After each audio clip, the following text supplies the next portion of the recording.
Hi friends, అందరికీ నమస్కారం. The innocent సిరీస్కి సంబంధించి ఎపిసోడ్ 2లో ఏం జరిగిందో ఇవాల్టి వీడియోలో చూద్దాం. ప్రీవియస్ ఎపిసోడ్లో మెటియో స్టోరీ విన్నాం కదా. ఎపిసోడ్ ఎండింగ్లో మెటియో వాళ్ళ సిస్టర్ ఇన్ లా ఇంటికి ఏదో కార్డ్ రావడం, తర్వాత మెటియో ఆ ఇంటి డోర్ ఓపెన్ చేస్తాడు కదా. ఆ తర్వాత ఏమైందో ఈ ఎపిసోడ్లో చూద్దాం. ఈ ఎపిసోడ్ స్టార్టింగ్లో లోరెనా అనే చిన్న పాపను చూపిస్తారు. ఆ పాప వాళ్ళ పేరెంట్స్ అప్పటికే డైవర్స్ అయ్యి విడిగా ఉంటుంటారు. లోరెనా వాళ్ళ ఫాదర్ ఇంటి నుంచి వాళ్ళ మదర్ ఇంటికి వెళ్లే టైం రావడంతో లోరెనా వాళ్ళ అమ్మ ఆమెను తీసుకెళ్ళడానికి వస్తుంది.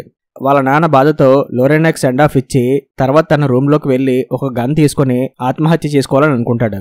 అదే టైంలో వాళ్ళ అమ్మ ఇంటికి వెళ్ళిపోతున్న లోరెనాకి వర్క్ బుక్ మర్చిపోయా అని చెప్పి మళ్ళీ తిరిగి ఇంట్లోకి వచ్చేసరికి ఆమె ఫాదర్ అప్పటికే గన్తో షూట్ చేసుకుని చనిపోతాడు. వాళ్ళ నాన్నని అలా చూసి లోరెనా షాక్లో ఉంటుంది. అక్కడి నుంచి ఈ లోరెనా స్టోరీ చెప్తుంటారు. వాళ్ళ నాన్న చనిపోవడానికి కారణం వాళ్ళ అమ్మే అని లోరెనా వాళ్ళ అమ్మతో మాట్లాడదు. వాళ్ళ అమ్మకి కావాల్సింది కూడా అదేనేమో. అందుకే లోరెనాని ఒక ఆర్ఫనేజ్ కాన్వెంట్లో ఆమెను జాయిన్ చేస్తుంది. ఆ ఆర్ఫనేజ్ కాన్వెంట్లో వర్క్ చేసే సిస్టర్ ఐరినియే లోరెనాని 13 years పాటు జాగ్రత్తగా చూసుకుంటుంది. అయినా లోరెనా మాత్రం సోలోగానే ఉండడానికి ఇష్టపడేది. అలా ఆమె పెరిగి పెద్ద అవుద్ది. తర్వాత ఒక బాయ్ ఫ్రెండ్ ఆమె లైఫ్లోకి వస్తాడు. కొన్నాళ్ళకి ఆమె పోలీస్ ఆఫీసర్ అవుతుంది. జాబ్ వచ్చిన కొన్ని రోజులకే ఆమె ప్రెగ్నెంట్ అని తెలుస్తుంది. డ్యూటీలో ఇప్పుడే జాయిన్ అయ్యింది కదా. ఆ టైంలో ప్రెగ్నెన్సీ అంటే తన ప్రొఫెషన్కి అడ్డొస్తుందని తన బాయ్ ఫ్రెండ్కి ఆ విషయం చెప్పకుండా ఆమె అబార్షన్ చేయించుకుంటుంది. కొన్నాళ్ళకి ఆమె బాయ్ ఫ్రెండ్ కూడా ఆమెను వదిలేస్తాడు. లోరెనా మాత్రం ఒక మంచి డిటెక్టివ్గా పేరు తెచ్చుకుంటుంది. అప్పటి నుంచి లోరెనా పేరు డిటెక్టివ్ ఆర్టిస్ట్గా మారుతుంది. అది ఆమె స్టోరీ. ప్రెజెంట్ సీన్లో లోరెనా అలియాస్ ఈ డిటెక్టివ్ ఆర్టిస్ట్కి ఒక ఫోన్ కాల్ వస్తుంది. దాంతో ఆమె మళ్ళీ తన చిన్నప్పుడు పెరిగిన ఆ కాన్వెంట్కి వెళ్తుంది. ఎందుకంటే అక్కడే ఒక డెడ్ బాడీ ఉంటుంది. డిటెక్టివ్ ఆర్కెస్ట్ తన చీఫ్తో మాట్లాడుతూ ఎంతసేపు అయింది ఈ అమ్మాయి చనిపోయి అని అడుగుతుంది. ఏమో మరి, ఫారెన్సిక్ వాళ్ళు అయితే ఒక 6 hours అయిందని చెప్తున్నారు. ఆ అమ్మాయి ఆ పైన ఉన్న విండో పైనుంచి దూకి సూసైడ్ చేసుకున్నట్టుగా ఉన్నది అని చీఫ్ చెప్తాడు. సూసైడ్ అయితే మన హోమిసైడ్ టీం ఇక్కడికి ఎందుకు రావడం అని ఆర్టిస్ట్ అడుగుతుంది. ఈ ఆర్ఫనేజ్ డైరెక్టర్ గారు మన జడ్జి గారిని రిక్వెస్ట్ చేసి ఈ కేసుని నీకు అప్పగించమని అడిగారంట అని చీఫ్ చెప్తాడు. అప్పుడే సిస్టర్ ఐరిని, ఇప్పుడు ప్రెజెంట్ ఆమె ఆ కాన్వెంట్ డైరెక్టర్, ఆమె వచ్చి డిటెక్టివ్ ఆర్టిస్ట్ని కలుస్తుంది. చనిపోయిన లేడీ మన ఆర్ఫనేజ్లోనే సిస్టర్గా వర్క్ చేస్తుంది. ఈ రోజు మార్నింగ్ ఆమె బ్రేక్ఫాస్ట్కి రాకపోవడంతో ఆమె రూమ్కి వెళ్ళి చెక్ చేశా. విండో ఓపెన్ అయి ఉందంటే చూస్తే కింద ఆమె డెడ్ బాడీ ఉంది. ఆమెని అలా చూసి మా స్కూల్ అంతా షాక్ అయ్యింది. ఎప్పుడు ఇలా జరగలేదు, అందుకే నిన్ను పిలిపించా. సూసైడ్ చేసుకోవడం పాపమని నీకు తెలుసు కదా. ఇలా సూసైడ్ అని అందరికీ తెలిస్తే మన ఆర్ఫనేజ్ పరువు పోతుంది, అంత మంచిది కాదు అని ఐరిని అంటుంది. మీరేం భయపడకండి, ఈ విషయం మీడియా వాళ్ళకి చెప్పాం అని ఆర్టిస్ట్ అంటుంది. తర్వాత ఆర్టిస్ట్ చనిపోయిన ఆ లేడీ రూమ్కి వెళ్ళి అక్కడంతా చెక్ చేస్తుంది. అక్కడ బెడ్ కింద పిల్ల ఉండడం చూసి బహుశా ఆమె చనిపోయే ముందు దేవుడికి ప్రార్థన చేసి ఉంటుంది, అందుకే కాళ్ళ దగ్గర ఆ పిల్ల వేసుకుని ఉండొచ్చు అని ఆర్టిస్ట్ అనుకుంటుంది. మీరేమనుకుంటున్నారు, ఈమె ఎందుకని సూసైడ్ చేసుకుని ఉండొచ్చు? ఆమె హెల్త్ కండిషన్ అది బాగానే ఉండేదా అని ఆర్టిస్ట్ అడగ్గా, ఆమె హెల్త్ అంతా బాగానే ఉంది, ఎవరితోనూ ఆమెకి పెద్ద గొడవలు కూడా లేవు అని ఐరిని చెప్తుంది. అక్కడ చిరిగిన ఒక ఫోటోలో ఉన్న ఒక అమ్మాయిని చూసి, ఈ అమ్మాయి ఎవరో మీకు తెలుసా అని ఆర్టిస్ట్ అడుగుతుంది. లేదు, ఆమె ఎవరో నాకు తెలీదు అని ఐరిని చెప్తుంది. చనిపోయిన లేడీ పేరు మరియా. మరియా ఇక్కడికి రాకముందు ఎక్కడుండేదో ఏం చేసేదో మీకు తెలుసా అని ఆర్టిస్ట్ అడుగుతుంది. మరియా చాలా ప్రైవేట్ పర్సన్, తన విషయాలేవి మాకు చెప్పేది కాదు. 15 years వరకు ఇలాంటి ఆర్ఫనేజ్లోనే ఆమె చదువుకొని టీచర్గా వర్క్ చేసిందంట అని ఐరిని చెప్తుంది. ఈమె సూసైడ్ చేసుకున్న టైంలో ఎవరైనా ఆమెను చూశారంట, లేదా ఈమె రూమ్ నుంచి ఏమైనా సౌండ్స్ ఎవరికైనా వినిపించాయంట అని ఆర్టిస్ట్ అడుగుతుంది. ఏమో మరి, నాకైతే తెలియదు అని ఐరిని అంటుంది. అదే టైంలో మరియా డెడ్ బాడీ దగ్గర అక్కడ చదువుకునే 3 అమ్మాయిలు నుంచొని ఆ డెడ్ బాడీని చూస్తుంటారు. కట్ చేస్తే పోలీసులను చూసి భయపడి ఒక బస్సు ఎక్కిన ఒక లేడీని చూపిస్తారు. మళ్ళీ కట్ చేస్తే ఇక్కడ మరియా రూమ్లో ఆర్టిస్ట్కి దొరికిన ఆ ఫోటో వెనక నన్ను క్షమించు అని రాసి ఉంటుంది. ఆ ఫోటోని జాగ్రత్తగా అబ్జర్వ్ చేస్తుంది ఆర్టిస్ట్. మరియా రూమ్లో దొరికిన ఒక బుక్లో ఉన్న హ్యాండ్ రైటింగ్ అలాగే ఆ ఫోటో వెనక రాసిన హ్యాండ్ రైటింగ్ మ్యాచ్ అవుతున్నాయి. కాబట్టి అది మరియా హ్యాండ్ రైటింగే అని ఆర్టిస్ట్కి తెలుస్తుంది. ఆ ఫోటోలో ఉన్న అమ్మాయికి ఈ మరియా ఏదో ద్రోహం చేసి ఉంటుంది, అందుకే క్షమించమని ఫోటో వెనక రాసి చనిపోయి ఉంటుంది అని ఆర్టిస్ట్ కొలీగ్ అంటాడు. లేదు, ఆ ఫోటో వెనక అలా రాసి చాలా ఇయర్స్ అయ్యింది, ఆ ఇంక్ చాలా ఓల్డ్ది. మనకి ఆ ఫోటోలో ఉన్న లేడీ ఎవరో తెలియాలి, అప్పుడే ఈ మరియా ఎందుకు సూసైడ్ చేసుకుందో తెలుస్తుంది అని ఆర్టిస్ట్ అంటుంది. అలా తెలియాలి అంటే ముందు అసలు ఈ మరియా ఎలా ఉంటుందో మనకు తెలియాలి. స్పెయిన్లో మొత్తం మరియా పేరుతో 3 నన్స్ ఉన్నారు, వాళ్ళెవరో చనిపోయినా ఈ మరియాతో మ్యాచ్ అవ్వట్లేదు అని ఆ ఆఫీసర్ అంటాడు. అయితే ఈమె ఫేక్ ఐడి క్రియేట్ చేసుకుందా అని ఆర్టిస్ట్ అడుగుతుంది. నేను ఆ డైరెక్టర్ ఐరినితో కూడా ఈ విషయం గురించి మాట్లాడాను, కానీ ఆమె దీని గురించి తనకేమీ తెలియదని చెప్పింది. ఈ మరియా దగ్గర కనీసం సెల్ ఫోన్ కూడా లేదంట అని ఆ ఆఫీసర్ చెప్తాడు. ఆమె ఇదివరకు వర్క్ చేసిన వేరే కాన్వెంట్కి కాల్ చేసి మరియా గురించి తెలుసుకో అని ఆర్టిస్ట్ చెప్తుంది. నేను ఆల్రెడీ ఎంక్వైరీ చేశా, ఇప్పుడు అసలు ఆ కాన్వెంటే లేదు, ఎందుకంటే అది ఫైర్ యాక్సిడెంట్ వల్ల మొత్తం కాలి బూడిదైపోయిందంట. ఆ కాన్వెంట్కి సంబంధించిన రికార్డ్స్ అన్నీ కూడా ఆ మంటల్లోనే తగలబడిపోయాయి. సో ఈ మరియా గురించి తెలుసుకోవడం కష్టం అని ఆ ఆఫీసర్ అంటాడు. కట్ చేస్తే ఈ లేడీ తన సైకియాట్రిస్ట్ డాక్టర్తో మాట్లాడుతూ, ఈ లైఫ్లో నేను ఒకరిని చాలా బాధ పెట్టాను, అందుకే దేవుడు నాకు ఇలాంటి లైఫ్ ఇచ్చాడు అని ఆమె బాధపడుతుంది. ఓకే, మీరు బాధ పెట్టిన వ్యక్తి ఎవరు అని ఆ డాక్టర్ అడుగుతాడు.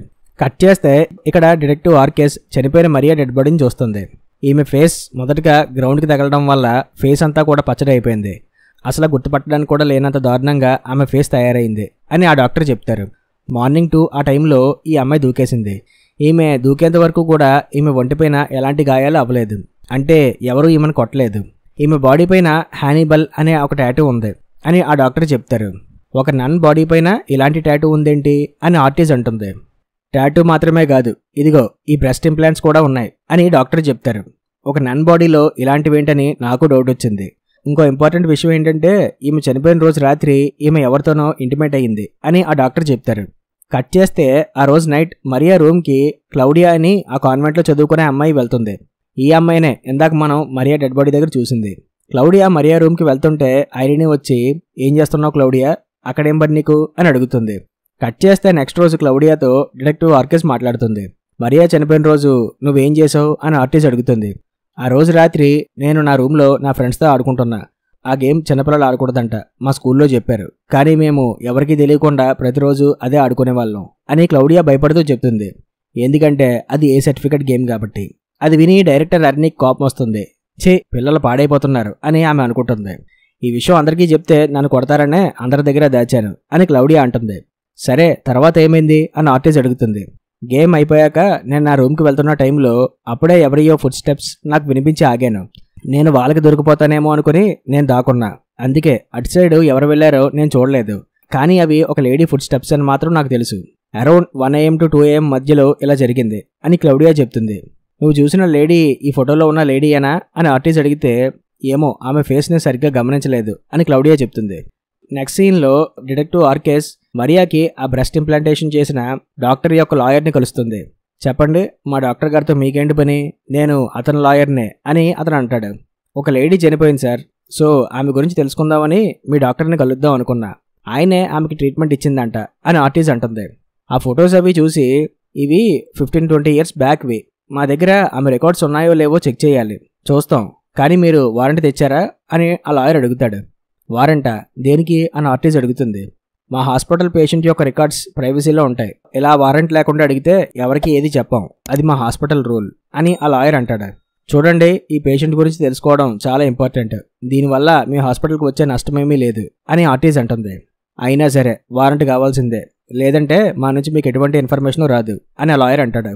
ఈ లాయర్ చాలా ఎక్స్ట్రాల్ చేస్తున్నాడు అని ఆర్టిస్ట్ తన చీఫ్కి చెప్తే, ఆర్టిస్ట్ మనకి ఈ కేసులో ఎవరు వారెంట్ ఎవరు, ఎందుకంటే ఇప్పుడే నాకు పైనుంచి ఫోన్ కాల్ వచ్చింది అని చీఫ్ అంటాడు. ఎవరు ఫోన్ చేశారు అని ఆర్టిస్ట్ అడుగుతుంది. కట్ చేస్తే ఈ లేడీతో తన సైకియాట్రిస్ట్ డాక్టర్ మాట్లాడుతూ, చూడు ఇదే మనకి లాస్ట్ సెషన్, నువ్వు దేని గురించి బాగా బాధపడుతున్నావు అనేది నాకు చెప్పకపోతే నీకు నేను ఎలా ట్రీట్మెంట్ చేయగలను, నీకు తెలుసు కదా, నాతో చెప్తే ఎప్పటికీ అది మన మధ్య ఉంటుందని అని ఆ డాక్టర్ అంటాడు. సారీ డాక్టర్, చెప్పలేను, పరిస్థితులు మిమ్మల్ని ఫోర్స్డ్గా మార్చేస్తాయి అని ఆమె అంటుంది. తర్వాత అలారం రింగ్ అవడంతో, నాకు పనుంది డాక్టర్, ఒకరిని కలవాలి అని చెప్పి ఆమె వెళ్ళిపోతుంది. ఈమె ఒక పార్క్ దగ్గర ఎవరికోసమో వెయిట్ చేస్తుంటే మరొకరెవరో ఈమెను ఫాలో అవుతాడు. ఈమె భయపడి వాడి నుంచి తప్పించుకునే ప్రయత్నం చేస్తుంది, కానీ వాడు ఆమెను కలుస్తాడు. హే, అది నువ్వే కదా, ఇంతకుముందు ఒకసారి మనం కలిసాం, గుర్తుందా అని వాడు అంటాడు. మీరెవరిని చూసి ఎవరనుకుంటున్నారు, సారీ నాకు పనుంది అని ఆమె వెళ్తుంటే, న్యూ ఇయర్ టైంలో మనం కలిసి ఎంజాయ్ చేసాం, గుర్తులేదా, నీ పేరు ఎమ్మా కదా అని అతను అంటాడు.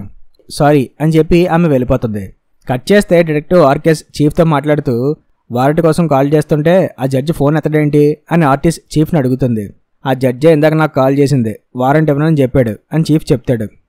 ఎందుకంట, మనల్ని ఎవరు ఆపేది అని ఆర్టిస్ట్ అడుగుతుంది. నువ్వు ఆ మరియా ఎవరో తెలుసుకోవడం మానేసి ఎలా చనిపోయిందో తెలుసుకో చాలు అని చీఫ్ చెప్తాడు. బాడీ ఎవరితో తెలియకుండా డెడ్ బాడీగా ఎలా మారిందో ఎలా తెలుసుకోగలం సార్ అని ఆర్టిస్ట్ అడుగుతుంది.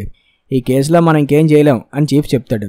నెక్స్ట్ సీన్లో డిటెక్టివ్ ఆర్కేస్ తన కొలీగ్తో మాట్లాడుతూ, లాస్ట్ 10 ఇయర్స్గా ఈ మరియా ఒక ఫేక్ ఐడెంటిటీ క్రియేట్ చేసుకుని బ్రతుకుతుంది. ఆమె ఎవరి నుంచి తప్పించుకునే ప్రయత్నంలో ఉంది, వాళ్ళు ఎవరో తెలియాలి. అసలు ఆ జడ్జ్ మనల్ని మరియా గురించి తెలుసుకునివ్వకుండా ఎందుకు ఆపుతున్నాడు, అతన్ని అలా ఫోర్స్ చేస్తుంది ఎవరు, ఈ క్వశ్చన్స్ అన్నిటికీ ఆన్సర్స్ తెలియాలి అని ఆమె అంటుంది. కానీ ఈ మరియాపై ఎవరూ అటాక్ చేయలేదు కదా, ఆమె బాడీ పైన ఎటువంటి గాయాలు లేవు అని అతను అంటాడు. ఎగ్జాక్ట్లీ, అందుకే మళ్ళీ మనం ఈ రూమ్ దగ్గరికి వచ్చాం, ఈ రూమ్ని మళ్ళీ బాగా అబ్జర్వ్ చేయి, ఏమైనా క్లూస్ దొరకచ్చు అని ఆర్టిస్ట్ మాట్లాడుతూ బాత్రూంలోకి వెళ్తుంది. అక్కడే ఆమెకి ఒక పేపర్ దొరుకుతుంది. ఆ పేపర్ని ఫ్లష్ కొట్టకుండా ఉంచిందంటే ఇదేదో ఇంపార్టెంట్ లాగా ఉన్నది అని చెప్పి దాన్ని చెక్ చేయిస్తుంది. అక్కడున్న ఫ్లోర్ పైన ఒక చైర్ పెట్టిన గుర్తులు ఉంటాయి. ఆ చైర్ ఆ రూమ్లోనే ఉంటుంది. సో ఈమె ఈ రూమ్ మధ్యలో ఈ స్పాట్ దగ్గర కూర్చుంది. కానీ ఎందుకు కూర్చుంది, అది కూడా నైట్ టైంలో అని ఆర్టిస్ట్ ఆలోచిస్తుంది. ఇది పేపర్ కాదు, ఒక బార్ నాప్కిన్, దీనిపైన ఏదో రాసుంది, అదేంటో టెస్ట్ చేయించాలి అని ఆఫీసర్ చెప్తాడు.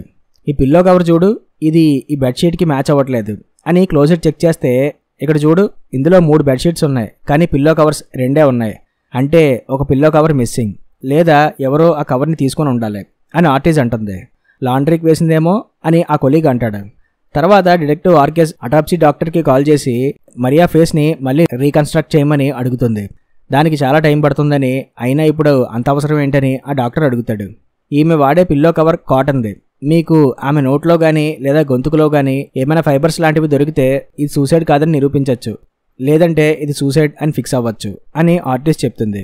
నెక్స్ట్ సీన్లో ఈ మరియాకి సంబంధించిన ఫొటోస్ని స్పెషల్ క్రైమ్ యూనిట్కి సంబంధించిన టియో అనే వ్యక్తి చూసి వాళ్ళు మనకన్నా ఫాస్ట్గా ఉన్నారు అని తన కొలీగ్తో చెప్తాడు.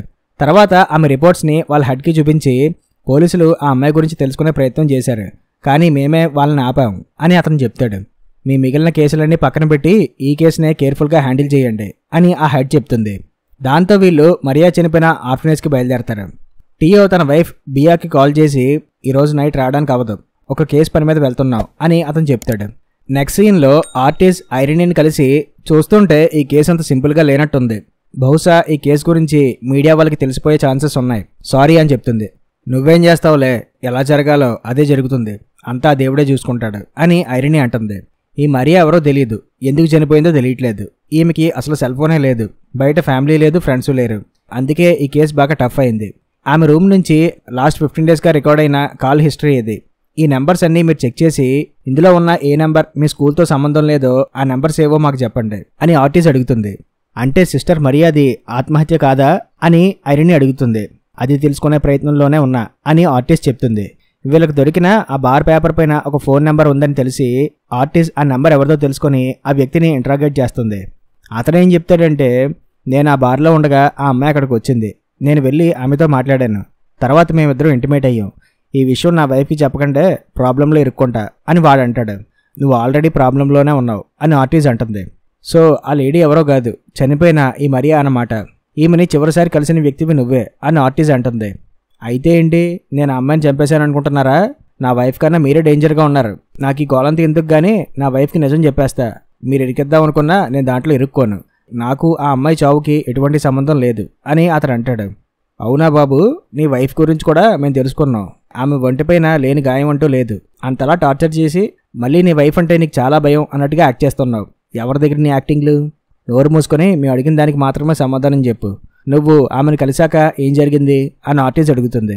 ఆమెతో ఇంటిమేట్ అయ్యాక నేను ఆమెని నెంబర్ అడిగాను, ఇవ్వలేదు, అడ్రస్ అడిగాను, చెప్పలేదు, కనీసం ఆమె పేరు కూడా చెప్పలేదు, ఆమెని డ్రాప్ చేసి వెళ్ళిపోయానంతే, ఆ తర్వాత ఏం జరిగిందో నాకు తెలియదు అని అతను చెప్తాడు.